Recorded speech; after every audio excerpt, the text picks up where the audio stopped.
Hey everyone. Um, so here is episode 5 of Replay Review Series.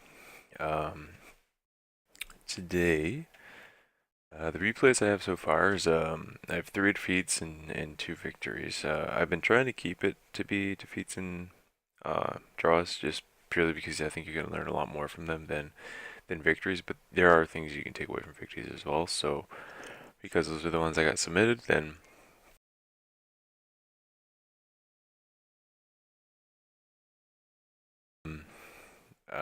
we're gonna fit them in, and we may have a sixth one coming in. We'll just have to wait and see if that gets submitted. So I'll just jump into the first one. Um, the first one is from Axej, which he's submitted quite a few replays before, so it's good to see another one from him. It's in a Z5 on Sand River in assault mode, and I believe he's on the attack. So I'm just gonna download it here real quick.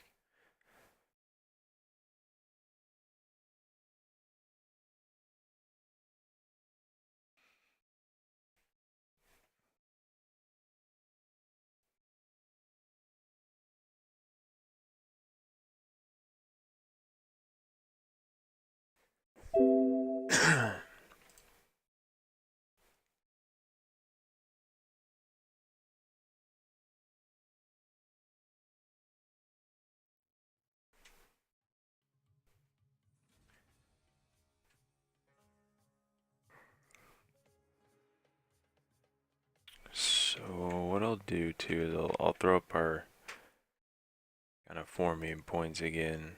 I'm just gonna take down the chat for now.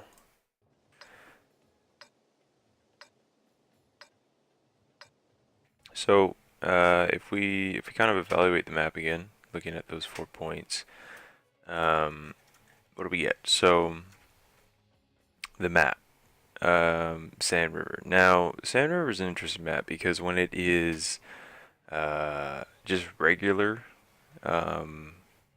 standard mode, it plays obviously a lot different because of where the spawns are, etc. And when it's encounter, it plays differently because then there's kind of more priority of covering the cap in case somebody tries to fast cap.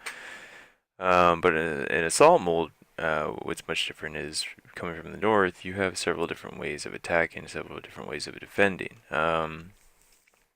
Typically, your spots where people uh, approach from the north is they'll either try and go up into this high point up here and stick in here because once you push past the opening up here and start going through, you're spotted and completely exposed to the guys down here.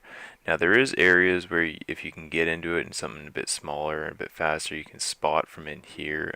There's like a little sort of sand dune that you can just look over to see if you can spot the backside of this hill for your guys up here to shoot.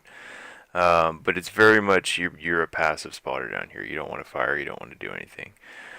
Um, Other areas you can go is into this middle spot. So I actually myself I like to just drive down in, keep as low a profile as I can, and get into this area because what it allows you to do is you can peek up on the backside of this dune and try and get shots in these guys or shots down here. You can kind of go to the edge here and get shots on the guys all along the back line. You can go here and get shots on the guys on this side. So it really is a flexible position that allows you to move around. You just have to be very careful when you're in here if there is artillery, because well, artillery can kill you in there. In this case, there is no artillery, which is great, so you can kind of do that. You just have to be aware of some of your hit points. Now, the other point that you come through is through here as well. And once again, you have to be very cognizant of artillery when you're going this way because you are in this super open exposed area, and depending on how aggressive the south is, because they can extend as far as going up into this area right here. So then you're kind of locked in here if you come from this approach. But if they do go in here, you can get a bit of help from your guys on the mid there. So that's kind of the map itself in terms of attacking it.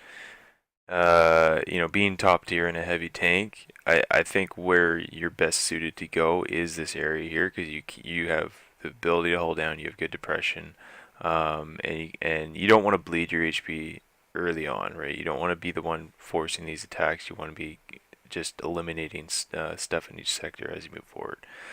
You do have to watch out for some of their TDs, tank composition, because being on defense, they want you to come to them.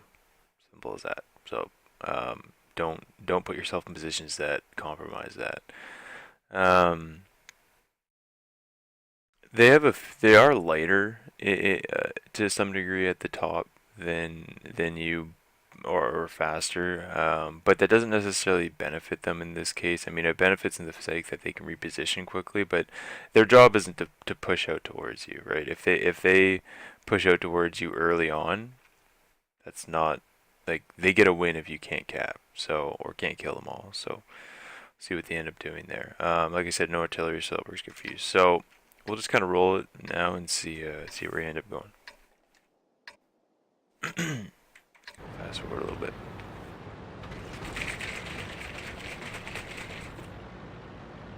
That's not what I meant to do. Oh, did I screw up all the things I did? I was gonna restart the replay real quick because I don't want the nulls all over the place. So let me just download that one more time. Sorry about that. We didn't get very far, so.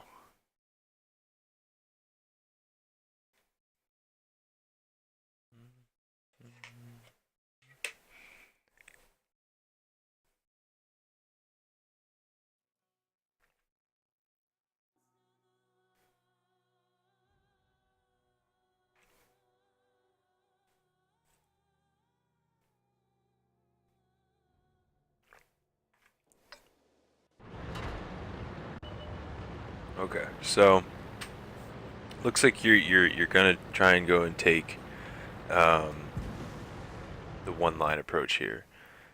And you can see right away if you look at the type of tank composition you're running into. Like if we just stop here for a second, they spawn here and here. So theoretically, they could have already been up on this bridge back here. Their TDs, they could be positioned anywhere. And if you look at the render range, I mean, they can see from pretty much here all the way down here. So you've already been lit. You're running into a Roomba IS-8 Batchat. You have a Foch in the village and a 1390 on your side, and you don't know where the big TDs are back up here, but they possibly could be shooting at you when you're doing this crossing. So, I mean, already you've put yourself in a very vulnerable position where you actually can't escape. You can't just go backwards. You basically, your option here is tuck in on this backside. Hope these guys can't shoot you. Hope anything else on this side doesn't have render range when you're in here, and try and clear these guys out. So I think right away you put yourself in a very compromising position that, um, you know, might be something worthwhile to take note of.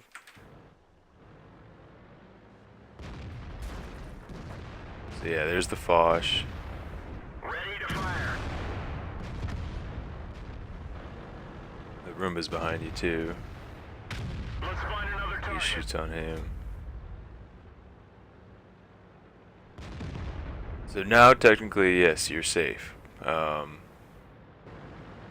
But you know, what can you do with it, right? That's going to be the case. Enemy armor is damaged. You get one in.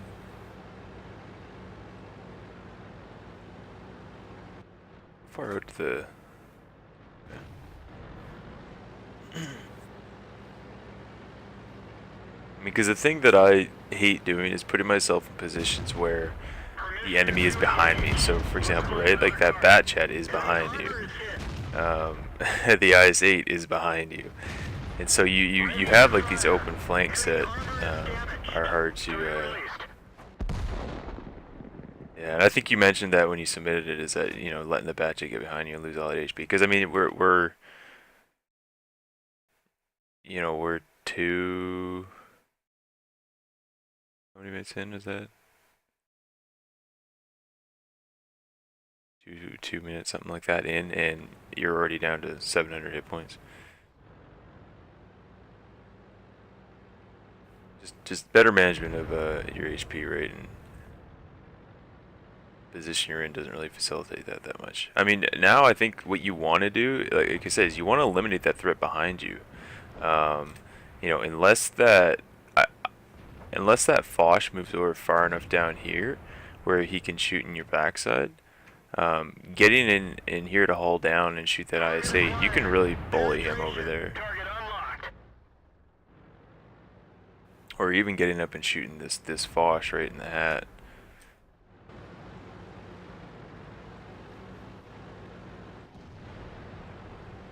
And the other thing you can see too is on the other side of the map, your team has aggressively pushed in here, right? So they have the attention of these guys, and they're trying to do somewhat of a pincer sort of thing over here. So you want to almost use that advantage. You're going to want to push out at some point, or apply a lot of pressure here at some point, because these guys are slowly kind of going back and adjusting there. You saw the T-29 was moving that way. So with their team focusing over there, you eventually want to kind of make sure, because it looks like the T-32 is moving back. It looked like the JT was slamming out, moving back. The IS-8 went from his position and started moving down this way. So this is your time to really apply pressure onto that Foch, because if you eliminate him, then you can worry about the guys behind you. That looks like what you're doing. Because yeah, you can just pretty much bully this guy. You got to be quicker on that decision, right? Like what you just did is he didn't know yet you're on that bottom side, and he wouldn't have been aimed, and it would have been very difficult for him to snap shoot that. So what you need to do is be decisive, right? When you came out the first time, go far enough where you can see him, but not too exposed, and take the shot. Don't hesitate. Don't just because when you hesitate like that, it gives him the time to react.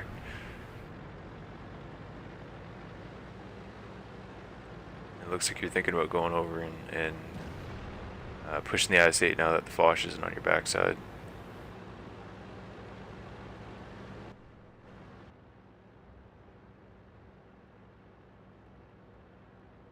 The thing that's kind of sucks about what your team's doing is they're trying to push aggressively on the other side, but not giving you guys enough time to apply pressure on this side to wrap around. And in assault, it's very hard to just kind of apply pressure and win on one side without the other side doing anything.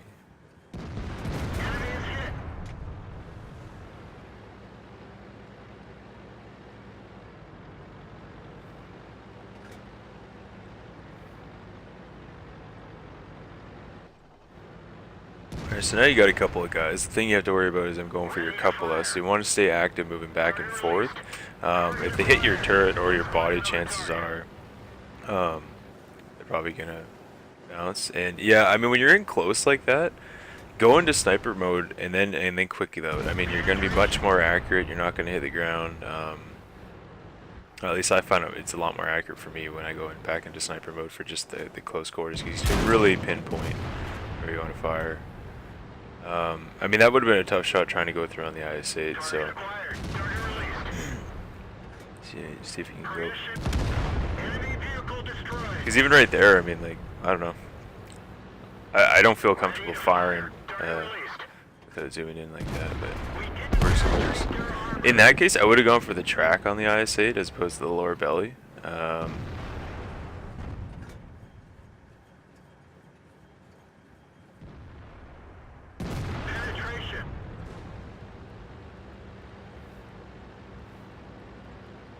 So your team's kind of down to nothing here, and that's what I meant is, this entire team, with the exception of like that IS-3 and that IS-8, literally shifted over because your team was pushing so hard on that side, and that was a good thing for you guys, but you guys almost needed to push a little bit quicker.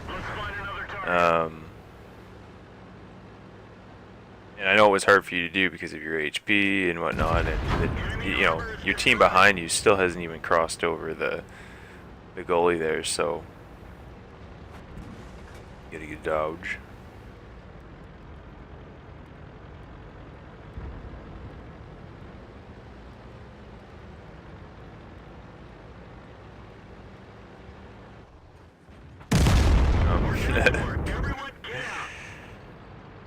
Yeah, so I think and, once again, this is just personal opinion. This is where I feel might have made a difference is there really, in my opinion, early game isn't a benefit to pushing up here. For one, it gives them complete knowledge of where you are, so they know how they can handle you and how much they have to put towards you. You have limited ability to push around anywhere, right? You know, there was the Batch head, the IS-8, the Roomba here, there was the Foch here, there was the JT T-32 here. Like, you're in a very much a concentrated position, or isolated, I should say, where you don't have the ability to move around. Um, and then when your team starts pushing aggressively on the other side, um, you really don't have that much ability to help them. Like, yeah, you tried prime pressure to the IS-8 and IS-3, but two tanks held you down because of the hit points, because of where you were at in the first place, and then your team slowly died over here. And I feel like this match is so much about clearing zone after zone, trying to, so if you go in the middle here, your work efforts are clearing this zone and clearing this zone, and then that allows your team to now move up. And then when they spot things like this, then they need to hold, continue spotting, and then you up here can clear this zone and then this zone, and you're just it's a very systematic kind of way of clearing it. And in order for you to be able to carry this game, you need to be in a position that allows you to flex around and cover those different regions. Like, when your guys were down in this pit and down in this pit, and they were actively lighting these guys, they weren't getting enough support from the people up here. Like, you were over here, so you were atop tier tank. WT100 was over here, that's a top tier tank. Um, they just didn't have the firepower and the support to be able to start working these guys down. Whereas if you were over there, you might have been had shots on their sides and help this one advance, and then go to this side and then help this one advance. So I think just early game positioning is a big key on this one. And then you kind of neglected that Batch head, even though he was there, and you took the risk of saying, okay, well, there's no way he's going to come over the hill, because if he does, my teammates are going to kill him. But it didn't change the fact that he came over and he started clipping you, right? So,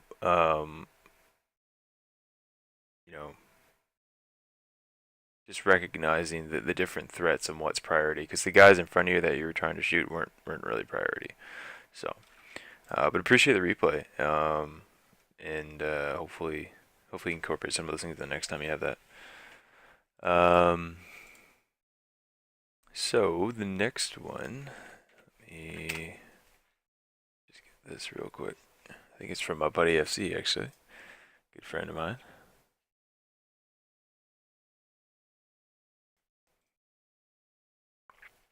Sorry, I'm just trying to open up the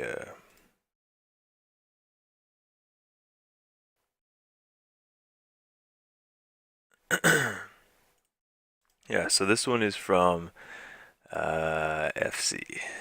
Yeah, I've known FC for over, like, I'd say over 10 years for now, so glad he was able to submit one, or actually submitted two. So this is a 50B, loss on Kharkov. Looks like close to 4,500 damage, 2 kills. So let me just download this one.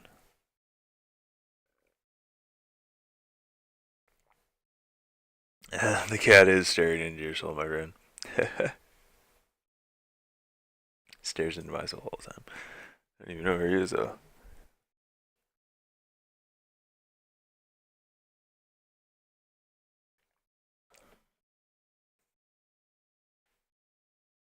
How you doing this morning, Tank?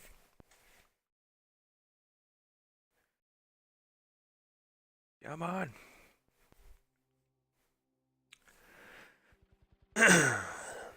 A lot of these Dawn Arty games, I like it. Though I know artillery has a place, it's nice to see it's not taking over a game. Okay. So let's just pause it and talk about what map it is. Kharkov. Let me get that a bit bigger. So Kharkov. A lot of different ways you can play this map. There's no real, I would say, best way of doing it. I think, in the past, I used to play with heavier tanks this middle road here, but what I found is it was fairly, fairly limiting because once you commit through these doors, you can be locked down by one or two tanks here, and then you're effectively isolated from the rest of the battle. And if your team doesn't do well, then you don't do well. Um, in faster tanks, if I have a few of us, what I like to do is I like to go. I call it the LBW, and we go down this low bowl here on the side, so we call it low bowl wraparound LBW. And the reason we do that is because normally that's what people will do is they'll